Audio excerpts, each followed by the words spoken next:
तो hello and welcome back दोस्तों। एक बार फिर से स्वागत है आप सभी का आपके अपने प्यारे channel success knowledge YouTube channel पर। दोस्तों आज की क्लास में मैं आप सभी को बताने जा रहा हूँ मोस्ट इम्पॉर्टेंट खतरनाक दो अंक के केमिस्ट्री के प्रश्न, और यहाँ पे मैं कम से कम 5 क्वेश्चंस को सॉल्व करवाऊंगा। देखिए पहला क्वेश्चन आपकी स्क्रीन पर है और ये क्वेश्चन पूछा गया है आपसे आपके बोर्ड एग्जाम पर 2012, 2011, 2007, 2012, 2009, 2005 इतने सन पर पूछा गया है। मैंने देख देख कर सन लिखा है। इतने सन पर एक क्वेश्चन पूछा गया है कि सधूम नाइट्रिक अम्ल किसे कहते हैं। तो बताइए बेटा किसको किसको पता है कि सधूम नाइट्रिक अम्ल किसे कहते हैं। देखिए इंपॉर्टेंट सीरीज है ये, इन सीरीजों पर इंपॉर्टेंट चीज़ें ही मैं करवा रहा हूँ, तो सभी लोग इंपॉर्टेंट हैं इसलिए करते रहिए, क्योंकि देखिए क्लास तो बहुत अच्छी है, ये क्लास बहुत अच्छी है। तो प्लीज़ क्लास को सबसे पहले तो लाइक कर दीजिए। लाइक करने के साथ साथ आप शेयर ज़रूर कर दीजिए यार, मेरी एक ही बात रहती है, प्लीज़ क्लास को शेयर कर दो, बस शेयर करो।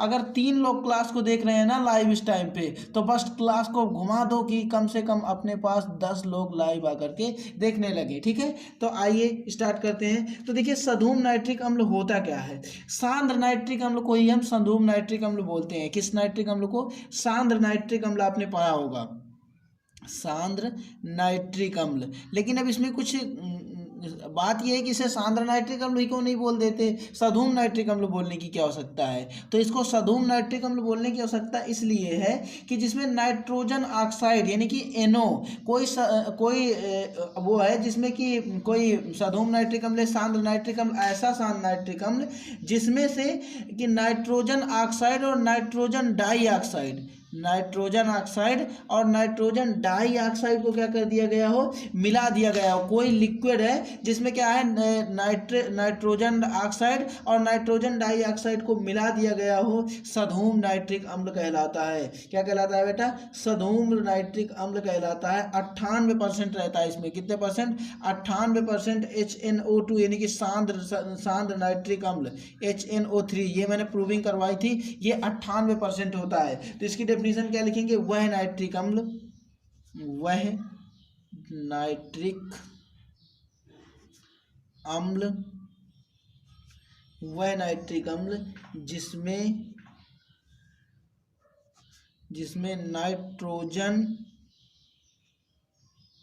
जिसमें नाइट्रोजन ऑक्साइड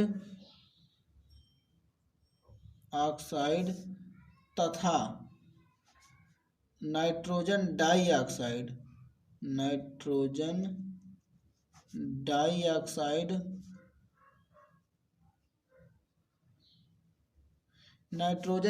तथा नाइट्रोजन डाइऑक्साइड घुले रहते हैं। क्या रहते हैं? घुले रहते हैं। क्या कहलाता है बेटा? वो आपका कहलाता है नाइट्रोजन, जो जिसमें घुले रहते हैं वो कहलाता है सधूम नाइट्रिक अम्ल। ठीक है, सधूम नाइट्रिक अम्ल। तो समझ गए सधूम नाइट्रिक अम्ल क्या होता है। सधूम नाइट्रिक अम्ल एक नाइट्रिक अम्ल ही है, लेकिन क्या होता है, ऐसा नाइट्रिक अम्ल जिसमें नाइट्रोजन ऑक्साइड और नाइट्रोजन डाइऑक्साइड दोनों वस्तुएं घोल दी गई हों, सधूम नाइट्रिक अम्ल कहलाता है। ठीक है, नोट करते रहना, 2 अंक के खतरनाक वाले क्वेश्चन है, ये बहुत ज़्यादा खतरनाक है। ठीक है, इनसे ज़्यादा खतरनाक क्वेश्चन मतलब बनते हैं एग्जाम में, लेकिन बहुत खतरनाक है, यही पूछे जाते हैं। क्वेश्चन नंबर दूसरे की बात करते हैं। ठीक है, दूसरा क्वेश्चन कहलाता क्या है कि फास्फोरस के 2 प्रमुख खनिजों के नाम लिखिए। फास्फोरस है किसी को पता? कमेंट बॉक्स में बताइए जितने लोग देख रहे हो। फास्फोरस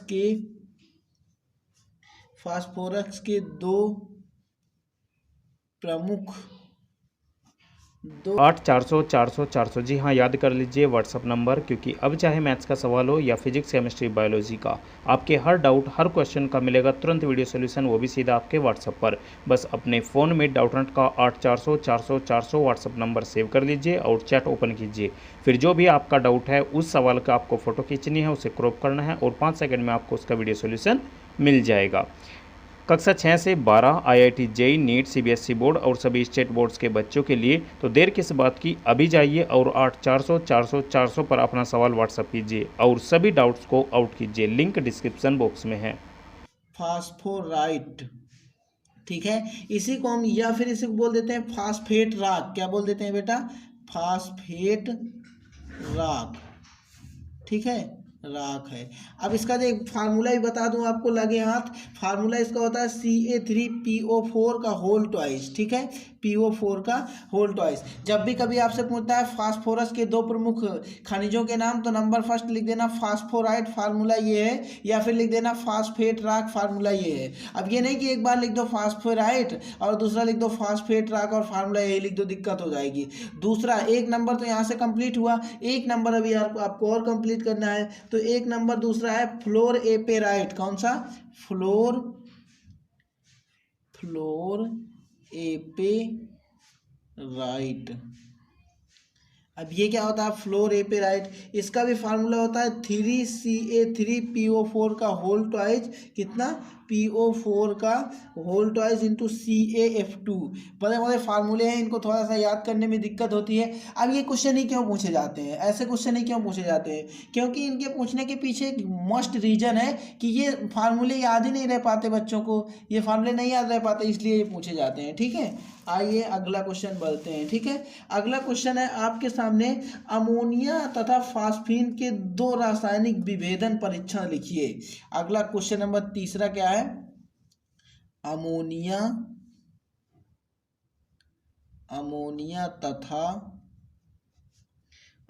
तथा क्या था, फास्फीन, अमोनिया तथा फास्फीन के दो प्रमुख विभेदन परीक्षण बताइए, विभेदन परीक्षण बताइए।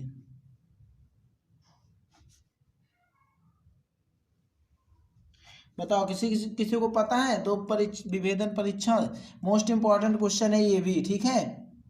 देखिए अब इनके जो मेन रीजन है, वो रीजन नंबर फर्स्ट डाल के आपको लिखना है परिभाषा के रूप में। देखिए क्या है, जो फास्फीन है अपनी, याद रखना ये फास्फीन है, जो अपनी फास्फीन क्या करती है, जब भी फास्फीन सल्फेट से रिएक्शन करती है, किससे रिएक्शन करती है, सल्फेट से रिएक्शन करती है, उपस्थिति में नहीं, रिएक्शन में आपको समझाने के लिए ऊपर लिख दिया हूँ। जब भी फास्फीन सल्फेट के साथ, क्यूप्रिक सल्फेट, किसके साथ, क्यूप्रिक, यहाँ पे मैंने क्यूप्रिक नहीं लिखा, जब भी क्यूप्रिक सल्फेट के साथ फास्फीन रिएक्शन करती है, रिएक्शन की आप जब भी फास्फीन की रिएक्शन क्यूप्रिक सल्फेट से करा दीजिए, किससे करा दीजिए, क्यूप्रिक सल्फेट से करा दीजिए, तो ये हमेशा आपको क्यूप्रिक फास्फाइड देगा, क्या देगा, क्यूप्रिक फास्फाइड। अब देखिए विभेदन लिखना है, विभेदन का मतलब है कि जैसे कि फास्फीन की तुम रिएक्शन कराओ क्यूप्रिक सल्फेट से तो ये कुछ दूसरा दे, लेकिन अगर अमोनिया की रिएक्शन करा दो तो अमोनिया कुछ दूसरा दे। अगर सपोज करो अमोनिया की आप रिएक्शन कराते हो क्यूप्रिक सल्फेट से, तो क्या होता है, क्यूप्रिक सल्फेट। अगर आप अमोनिया की क्यूप्रिक सल्फेट के साथ रिएक्शन कराते हो तो यह एक गहरे रंग का, क्या देती है, गहरे, ब्लू लिख देता हूँ पहले ही, नीले गहरे रंग का है, गहरे नीले रंग का, ठीक है, एक लवण देती है जो जल में विलेय है, क्या, किस में विलेय है, जल में विलेय है। और उस लवण का फार्मूला भी है, ये देती है CuNH3 का होल 4 इंटू SH4, NH3 का होल 4 मैंने बताया, NH3 का होल 4 इंटू SO4, ये लवण देती है। जब बेटा क्या करते हो आप, फास्फीन को क्यूप्रिक सल्फेट के साथ रिएक्शन कराते हो तो क्यूप्रिक फास्फाइड देता है, परंतु अगर आप अमोनिया को क्यूप्रिक सल्फेट के साथ रिएक्शन कराते हो तो नीले रंग का अवक्षेप देता है जो जल में विलेय है, और इसका फार्मूला ये होता है। तो आपको इसे परिभाषा के रूप में लिखना होगा, क्या लिखोगे, जब फास्फीन को क्यूप्रस सल्फेट के साथ अपक्रिया कराते हैं तो वह क्यूप्रिक फास्फाइड देता है, परंतु अगर अमोनिया की रिएक्शन क्यूप्रिक सल्फेट से कराते हैं तो नीले रंग का लवण बनता है जो जल में विलेय है, इसका फार्मूला ये है। एक फर्स्ट पॉइंट हो गया। अब सेकेंड पॉइंट, दो प्रमुख विभेदन पूछा था ना। अब देखिए अगर आप फास्फीन को सिल्वर नाइट्रेट के साथ गर्म करते हो, किसके साथ, फास्फीन को आप अगर सिल्वर नाइट्रेट के साथ अगर आप गर्म करते हो इसे, तो क्या करती है, सिल्वर को अपचयित कर देती है, ठीक है, सिल्वर को क्या करती है, अपचयित कर देती है। और लेकिन अगर आप यही काम करते हो किसके साथ, यही काम अगर अमोनिया के साथ करते हो तो ये अलग रिएक्शन देगी। अमोनिया को अगर तुम सिल्वर नाइट्रेट के साथ रिएक्शन कराते हो, सिल्वर नाइट्रेट के साथ अगर अमोनिया की रिएक्शन कराते हो तो ये संकर लवण बनाती है। कैसे लवण बेटा, ये संकर लवण बनाती है, ठीक है, संकर लवण बनाती है। तो अब देखो इसमें क्या है, इसमें तो थोड़ा सा आपको याद ही करना होगा कि कौन सी रिएक्शन, या तो फिर आपको पता होनी चाहिए, रिएक्शन आना चाहिए। तो अब देखिए पहला पॉइंट में क्या लिखेंगे आप, जब फास्फीन को क्यूप्रिक सल्फेट के साथ गर्म करते हैं तो क्यूप्रिक फास्फाइड देती है, परंतु अमोनिया को क्यूप्रिक सल्फेट के साथ गर्म करते हैं तो नीले रंग का लवण देती है। नीले रंग का क्या देती है, यहाँ पे लिख दूँ, लवण देती है, जो जल में विलेय है, जिसका फार्मूला ये है। नंबर दूसरे पे लिखेंगे, फास्फीन को जब सिल्वर नाइट्रेट के साथ गर्म करते हैं तो ये सिल्वर को अपचयित कर देती है, मतलब अलग कर देती है। लेकिन अगर आप अमोनिया को सिल्वर नाइट्रेट के साथ गर्म करते हो तो ये संकर लवण बनाती है, ठीक है। मतलब इसमें क्या था, विभेदन लिखना था। विभेदन का मतलब ये होता है कि जैसे तुमने फास्फीन की किसी भी प्रोडक्ट को लेकर के, जरूरी नहीं है, मेन बात तो ये है, जरूरी नहीं है कि आप यही चीज लिखें जो मैंने बता दिया। आप फास्फीन की रिएक्शन किसी भी चीज से कराइए, वो कुछ भी हो सकता है, ठीक है। कोई भी एटम लीजिए यहाँ पे और रिएक्शन कराइए, लेकिन बनना चाहिए दूसरा एटम, ठीक है, बने दूसरा एटम। लेकिन यहाँ पे अब जो भी एटम बना, सपोज करो आपको यहाँ पे उसी को, जैसे जो यहाँ पे तुमने लिया था उसी को आपको यहाँ पे अमोनिया के साथ लेना है। अमोनिया के साथ लो जैसे ही, तो अमोनिया के साथ क्या है, अलग प्रोडक्ट बने, अलग, ठीक है, अलग प्रोडक्ट बने तो वो भी एक क्या हो जाएगा, विभेदन हो जाएगा। तो दो विभेदन लिखना था, आप अपना कोई भी विभेदन लिख सकते हो। तो बताइए वीडियो कैसे